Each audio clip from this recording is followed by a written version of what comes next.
Hello everyone, this is Aarti. Welcome to SR education online classes. आज के class में हम जो डिस्कस करेंगे मैथ पेडागोजी से रिलेटेड टेस्ट सीरीज 6 नंबर के डिस्कस करेंगे। क्वेश्चन नंबर फर्स्ट डिस्कस करते हैं। गणित में मूल्यांकन की क्या एक तकनीक नहीं है, वो आपको बताना है। ऑप्शन ए में क्या प्रेक्षण तकनीक, ऑप्शन बी में क्या अनुसूची, ऑप्शन सी में साक्षात्कार या ऑप्शन डी रहेगा इनमें से कोई नहीं। इसका राइट आंसर रहेगा ऑप्शन डी रहेगा इनमें से कोई नहीं। चलिए अगले क्वेश्चन को डिस्कस करते हैं। विचार विमर्श का महत्व क्या है, वो आपको बताना है।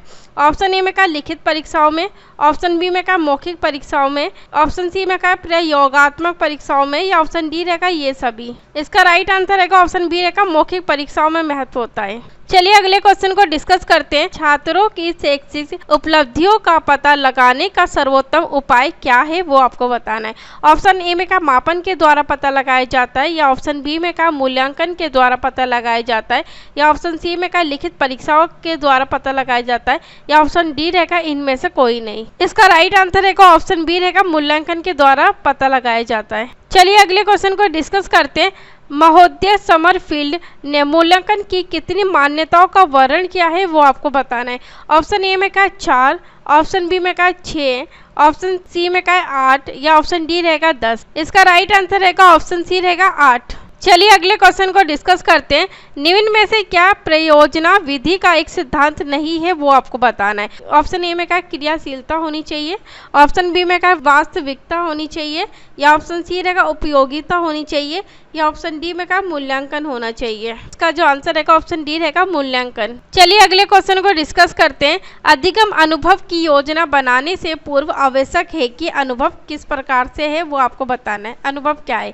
ऑप्शन ए में क्या पर्याप्त हो या ऑप्शन बी में क्या परिपक्वता के अनुकूल हो या ऑप्शन सी में क्या संतोषप्रद हो या ऑप्शन डी में क्या ये सभी। जो ए बी सी में स्टेटमेंट दी गई है बिल्कुल सही रहेगी। इसका राइट आंसर रहेगा ऑप्शन डी रहेगा ये सभी। चलिए अगले क्वेश्चन को डिस्कस करते हैं। गणित शिक्षण में मूल्यांकन किया जाना चाहिए किस प्रकार से, वो आपको बताना है।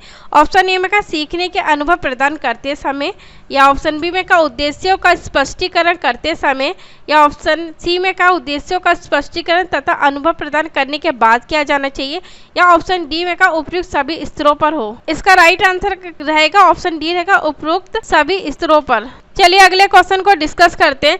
मूल्यांकन परिणामों के आधार पर छात्र के संबंध में पूर्ण सार्थकता के साथ भविष्यवाणी की जा सकती है। तो ये जो स्टेटमेंट दी गई है ये क्या है, वो आपको बताना है। ऑप्शन ए में क्या पूर्णतः सहमत है, ऑप्शन बी में क्या आंशिक रूप से सहमत है या ऑप्शन सी रहेगा सहमत नहीं है या ऑप्शन डी में क्या कुछ कहा नहीं जा सकता। इसका right answer option number A रहेगा पूर्णतः सहमत है। चलिए अगले क्वेश्चन को डिस्कस करते हैं। एक अध्यापक अपनी कक्षा में छात्रों को त्रिभुजों की रचना संबंधित प्रश्न हल करवाता है। वह कक्षा में किस क्षेत्र से संबंधित शिक्षण कर रहा है, वो आपको बताना है। ऑप्शन ए में क्या विश्वसनीय से कर रहा है या ऑप्शन बी रहेगा वैधता से कर रहा है या ऑप्शन सी में क्या वस्तुनिष्ठता से कर रहा है या ऑप्शन डी में क्या कठिनाई स्तर से कर रहा है। इसका राइट आंसर रहेगा ऑप्शन ए रहेगा विश्वसनीय के साथ कर रहा है। आज की क्लास को यहीं समाप्त करते हैं। अगली क्लास में अगले टेस्ट सीरीज से रिलेटेड क्वेश्चंस को डिस्कस करेंगे।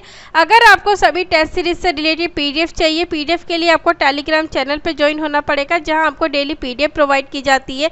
साथ ही चैनल को लाइक कीजिए, शेयर कीजिए, सब्सक्राइब कीजिए, बेल आइकन को जरूर प्रेस कीजिए ताकि हमारी आने वाली जो न्यू वीडियो है उसका नोटिफिकेशन आपको समय से मिल सके। तो थैंक यू सो मच हमसे जुड़ने के लिए।